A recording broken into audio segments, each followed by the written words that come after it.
Hello, and welcome to Banks Western Canyon.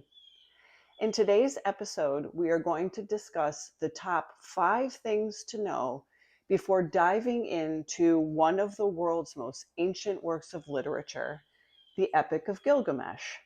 Now, I do have to give a disclaimer before we dive in. You may see a little critter running around behind me. His name is Shadow, and believe me, he is a very happy little boy. First, the epic is one of the oldest known literary works at over 4,000 years old. Second, it was written on soft clay tablets with a stylus that were then baked in the sun to harden. Third, it's a contrast epic which contrasts the ironic human condition with the divine society of the gods. Fourth, Gilgamesh goes on a quest for immortality, but instead learns about his mortality. And finally, the fifth thing to know about the Epic of Gilgamesh is that Gilgamesh is part god and part human, a dual nature that doesn't help him much in the end. The opening couplet really is the epic in a nutshell. Now, I'm not saying you only need to read the opening couplet and forget about reading the rest of the story, but it gives you a good sense of what this story is most likely going to be about. The opening couplet is, "Of him who knew the most of all men know, who made the journey, heartbroken, reconciled." Right at the outset, we see a literary device at work is called foreshadowing. Now, think of foreshadowing like a crystal ball. It's the ability for you, the reader, to be able to see ahead into the story and understand things about the story and its eventual outcome that the protagonist or the main character doesn't necessarily know in the beginning. Now, what we can glean from this opening couplet is Gilgamesh is supposedly all knowing, but he's heartbroken when he goes on this journey. And yet, he comes back reconciled. We can guess from the fact that he's come back reconciled after being heartbroken that most likely this journey is going to be about a process of maturation as a human being.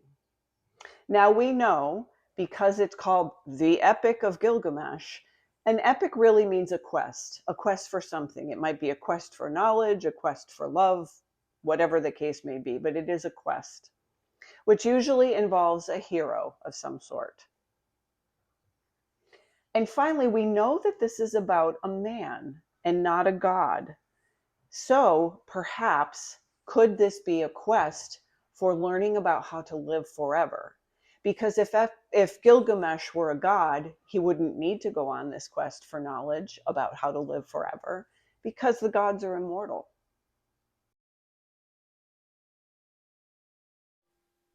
What is an epic? And why did the ancient poet choose this format to tell Gilgamesh's story? In general, an epic is about a hero's quest, and it's designed to be educational. More specifically, Gilgamesh is what's called a contrast epic. In this type, two things are contrasted: the ironic human situation versus the immortality of the gods and a continuation of their divine society. The epic is really about the hero's quest, and it's intended to be educational. And it's not necessarily educational about what you should do. It's more educational about maybe the things that you shouldn't do. And knowing this, it sets us up to understand Gilgamesh not from the perspective of a flat character, a comic book hero, but an actually complex hero. The literary critic Northrop Frye, in his book, The Anatomy of Criticism, discusses the contrast epic. Remember, this was an age when the gods were perceived to be much more involved with people's everyday life, and the gods were the arbiters of the law, not necessarily judges or kings, because those concepts really hadn't fully developed yet when the Epic of Gilgamesh was first told in oral stories. So the gods lay down the law in society. Now, why is the human condition ironic in comparison to the gods' divine society? Well, this is an example of where the Epic of Gilgamesh, a work of literature that's 4,000 years old, can speak to us even today. We still live in the ironic human condition. And what might that be? Well, think about your own life. Think about all of the passions. Think about all of the things that you work hard toward. Think about all of the losses and the loves that you have in your life. All of the efforts that human beings put into existing beyond the existence of an animal who's just really out there to get food and be safe. Human beings put so much more into it, and yet ironically we end up just like the other animals do. We end up dying. We are not an immortal creature, and so there's an irony to all of this effort and endeavor that we put in for a questionable return at the end. Fry talks about the fact that the Epic of Gilgamesh, or the epic format, is truly ancient. And here's a quote that I like that he shares that I think lends some insight into this. He says, the antiquity of the contrast epic is indicated by the Epic of Gilgamesh, where the hero's search for immortality leads him only to hear about the end of the natural cycle, symbolized here, as in the Bible, by a flood. Now, the natural cycle that he's referring to is the concept of death and rebirth. So, very similar to the Bible. Something dies and then it's reborn. We see this in the seasons, right? Every year we plant a garden in the spring, we reap the harvest in the fall, and then things go dormant in the winter. And then next thing you know, in the spring, things are reborn. They're blooming again. So who was Gilgamesh? There's some historical evidence that indicate that Gilgamesh and who is believed to be his father, Lugalbanda, were actually real kings in ancient Samaria. So there's historical evidence that Gilgamesh was a real person. But when we read the myths about him, and the Epic of Gilgamesh are not the only myths, there are other myths and legends about Gilgamesh. He takes on a quality of being more than just human. And people who are familiar with the Bible are familiar with this. We're familiar about reading about characters to live to be 150 years old, as to opposed to the average age span of a human as we know it. So there is evidence that Gilgamesh was a real king, was a real person, and his father and potentially his grandfather were as well. But his story borders that point in time in history where we're moving from prehistory, which is before writing was invented, so prehistoric, to historic times when writing now has been invented and there's the concept of writing things down. The myths about Gilgamesh were long orally told, long before writing was invented. So the stories about Gilgamesh and his great deeds as a king and all of the great things that he did for his people were told orally, and they were told not only within the confines of ancient Samaria itself, which is in what we call modern day Iraq, but also because there was a large trading culture in that area. These stories spread around the Mediterranean and even as far as Iran and up north. Gilgamesh is a person of extraordinary strength. So again, this is where we're straddling kind of reality and mythical strength. So he supposedly is the strongest man that there is. He's supposedly the best soldier that there is, and he has beyond human strength. He's able to go out into the forest and he's able to dig wells and bring water back to his people. He's able to slay other armies, and he's able to kill monsters. He has this extraordinary human strength. But this extraordinary strength, and his supposed all-knowing knowledge doesn't really help him much. And in the end, he suffers a great loss, which we will get into in another video. But in that great loss, he needs to find a way not only to soothe himself, but he becomes paranoid about dying. And so he decides to go on a journey, his quest. Furthermore, Gilgamesh writes this down. So he writes down the story of his journey on tablets of lapis lazuli. Now, lapis lazuli is not clay, it's an actual gemstone. And so writing it down meant that it would have had to have been carved into these tablets, as opposed to the normal everyday tablets, which were soft clay that were impressed upon with a stylus. So writing this down on lapis lazuli, which was a very precious stone, didn't even exist in ancient Iraq. It would have had to come from ancient, what's today Afghanistan. That's a really important thing to remember. Gilgamesh takes the time to write down his journey and what he's learned on these stone tablets. The version of the Epic of Gilgamesh that I have been commenting on is a version by an author named David Ferry. So David Ferry wrote Gilgamesh, a new rendering in English verse. I picked it up and read it because in the literary critic Harold Bloom's list of canonical Western literature, he suggested reading David Ferry's rendering. Well, Bloom, he's controversial, but regardless of that controversy, he's an expert in literature, and it's important to take what he says seriously. So I figured, well, I'm going to read this rendering. It's a good place to start.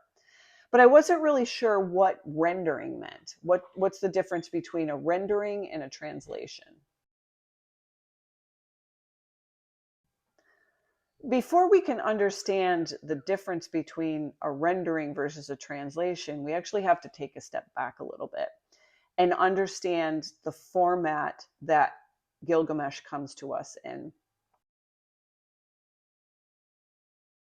A person who works with the original Epic of Gilgamesh actually works from hardened clay tablets that are thousands of years old. The translator doesn't work with a book as we think of it.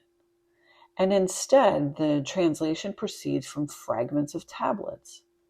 Thousands of fragments in varying age and condition have been uncovered from different locations throughout ancient Mesopotamia and beyond. And these tablets have missing sections, there are words that are illegible, and other forms of damage. Therefore, the translator has to make educated guesses in order to fill in the gaps. And these guesses are usually indicated with punctuation, including brackets, ellipses, and spaces. The original Gilgamesh stories were told in the language of the ancient Sumerians. Now, these people and their language are lost to history. They wrote in a script called cuneiform, which is also now lost. Translation from cuneiform to English is a complex process. The people who first translated the epic had to convert cuneiform to known ancient languages, and from there to modern languages like modern German or English. This process requires ongoing research and is why translations of ancient books are often revised and updated with the latest scholarly knowledge. Now, the process of rendering ancient literary works is different. For example, in the case of David Ferry's rendering, he began with the modern English translations. As he said, "I cannot read cuneiform and do not know the language or languages the Gilgamesh epic was written in." Once he familiarized himself with the English translations, Ferry rendered them with his own artistic interpretation. Notice the difference in feeling between reading Assyriologist Andrew George's word-for-word translation and David Ferry's rendering. First, the translation. He who saw the deep, the country's foundation, who knew, was wise in all matters, Gilgamesh, who saw the deep, the country's foundation, who knew, was wise in all matters. He, everywhere, and learnt of everything the sum of wisdom. He saw what was secret, discovered what was hidden. He brought back a tale of before the deluge. He came a far road, was weary, found peace, and set all his labors on a tablet of stone. He built the rampart of Uruk the sheepfold, of holy Eanna, the sacred storehouse. And now, Ferry's rendering, the story of him who knew the most of all men know, who made the journey heartbroken, reconciled, who knew the way things were before the flood, the secret things, the mystery, who went to the end of the earth and over, who returned and wrote the story on a tablet of stone. Ferry wanted his rendering of the ancient poem to have an emotional appeal for a modern English reader.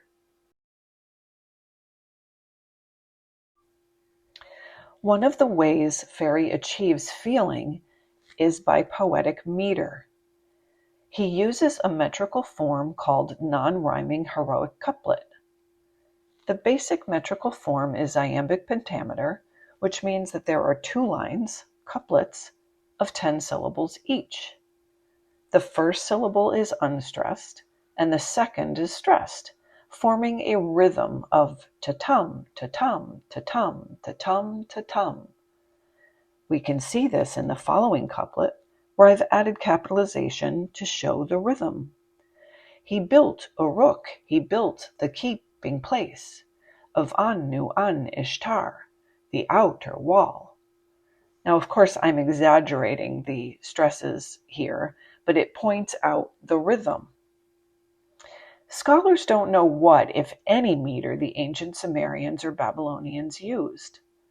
Modern English readers, however, are familiar with the non-rhyming heroic couplet form. It's commonly used in English poetry, and therefore would feel familiar to an English reader. This choice amplifies the emotional appeal of Ferry's rendering. The first thing is to remember that this format that the poet chose is intended to be educational. This is not intended to be a flat comic book hero who goes around killing everybody successfully or winning the girl successfully. It's intended to show a hero in his true human form, which is complex. There's good things about Gilgamesh, and there's some pretty rotten things about him as well. And really, the format is intended to teach you how not to behave as a human being, or at least how to better mature as a human being. Northrop Frye said something about the Epic of Gilgamesh that resonated with me and helped me understand it. I first read probably Andrew George's version, not the rendering, but Andrew George's translation quite many years ago. And I basically thought Gilgamesh was a real a-hole. I just didn't like him as a character. And I thought, how can anybody find this appealing?